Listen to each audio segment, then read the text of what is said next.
Feeling ko ngayon, wow, yung mga pangarap ka nagkakatotoo na. Di ba?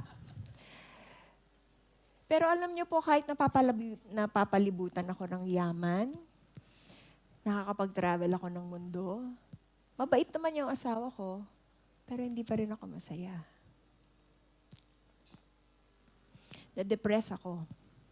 Kasi feeling ko, umaakyat ako, I was climbing this ladder of success only to find that when I got to the top, it was leaning on the wrong wall. So I fell into depression. It affected our marriage. We also had problems in communication. But one day, my ex-husband calls me and said, I just got off the phone with my lawyers, and I want a divorce. Sabi ko, bakit?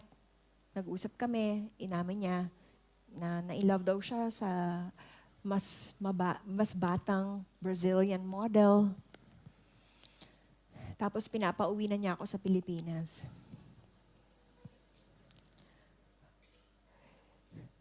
Gusto kong ipaglaban yung karapatan ko bilang wife. Ako ang legal wife. 'Di ba?